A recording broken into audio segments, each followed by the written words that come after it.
Estamos de volta com o Band Entrevista, hoje conversando sobre as nossas crenças que nos limitam. O nosso entrevistado é o especialista em programação neurolinguística, Eduardo Rocha. Eduardo, o primeiro passo, portanto, é você identificar que você tem uma crença que te limite, não é isso? Exatamente, Renata. A identificação de uma crença limitante é o primeiro e o mais importante de todos os passos. Eu costumo dizer, Renata, que qualquer processo terapêutico ele começa com o autoconhecimento. Sim. E o processo de autoconhecimento é validado quando você, de fato, conhece quais são as suas crenças limitantes. E todos nós temos, né? Todos nós temos. Aquelas que estão nos impedindo. É importante a gente frisar isso. Sim. A gente não vai substituir nem eliminar as crenças que são fortalecedoras, crenças que nos fazem bem, mas aquelas que nós sabemos que precisamos ir adiante e não estamos indo por um medo, muitas vezes por uma sensação desagradável no nosso corpo que a gente não sabe o que é, e aquele pensamento recorrente que sempre fala uma frase no imperativo. Isso é muito importante. Você não consegue, você não pode, você não merece, você...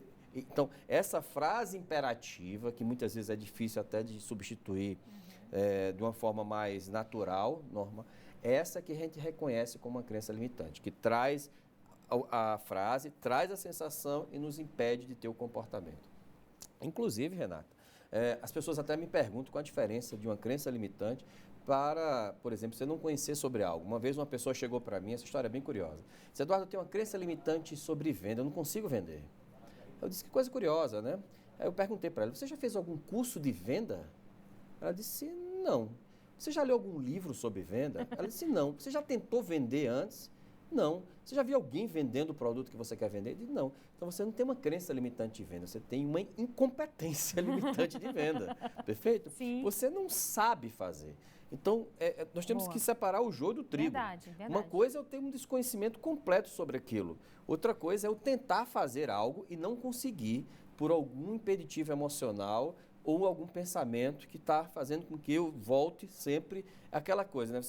É igual um filme. Sabe aquela sensação no filme de você ir para frente e vai para trás, vem para frente e vai para trás, vem para frente e vai para trás? Você tenta dar um passo e não consegue, você tenta dar um passo e não consegue. E você fica parece que o filme está estragado, está indo e voltando, aqueles videocassete antigos que ficava indo e voltando, né? Rebobinando a fita, que parece que você está bloqueado naquela sensação. Essa é a caracterização da crença limitante real.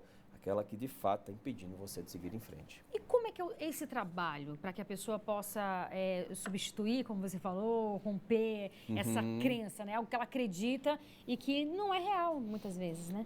É uma das facetas da programação neurolinguística que eu acho mais interessante, é identificar essas crenças. A primeira coisa que nós temos que fazer é questionar essas crenças, perfeito? É enriquecer o mapa da pessoa. O que a gente chama de mapa? É o conjunto de experiências que constrói as representações internas de todos nós. Então você tem um mapa, que é só seu, que representa o quê? A realidade. A realidade de fato não está na sua mente. Ela tem uma representação, que é um mapa que você segue na hora que você vai interagir com a realidade.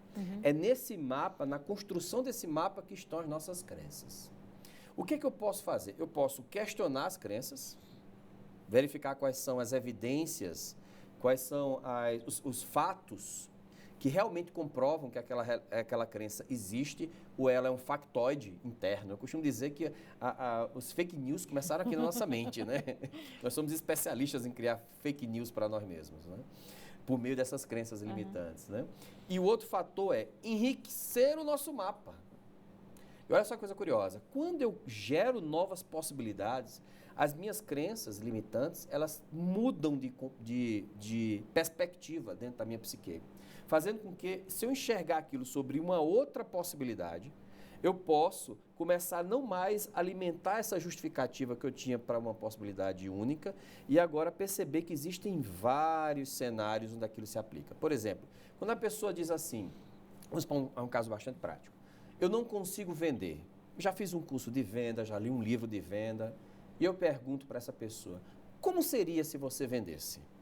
E ela começa a imaginar ela vendendo, eu pergunto, o que você fala para você mesmo quando você está vendendo aquele produto? Naquele instante, eu estou enriquecendo o mapa dela, porque eu estou fazendo ela imaginar cenários diferentes daquele único limitante que ele tem. Essa palavra limitante é muito curiosa, porque toda crença limitante acredita-se, a pessoa acredita que só exista um único caminho. É verdade. Uma única saída para ela. E, na verdade, quando você começa a enriquecer esse mapa e mostrar que existem outras possibilidades, essa crença, naturalmente, ela vai migrando de ambiente. Que a gente chama isso dentro da programação neurolinguística de contexto. Ou seja, uma crença eu tenho que estar sempre sabendo em que contexto ela se aplica.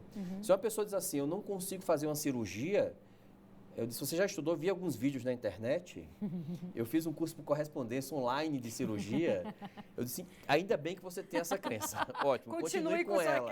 Essa crença é ótima, muito boa essa crença. Porque senão o cara vai fazer um monte de bobagem. Sim.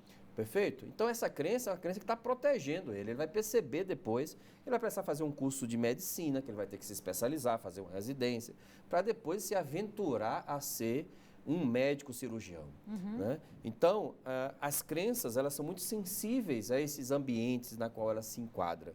Agora, uma pessoa que diz, eu não consigo vender um livro, eu acredito que qualquer pessoa que esteja aqui conseguiria vender um livro. Sim. Desde que ela saiba as principais técnicas de argumentação, de venda, de persuasão e influência, de como estimular a pessoa a ter uma sensação sobre a importância e as vantagens de comprar um livro e por aí vai. Então, existem esses dois caminhos. Primeiro, é você eliminar, questionar essa crença, ver qual é a validade real dela, se realmente ela existe.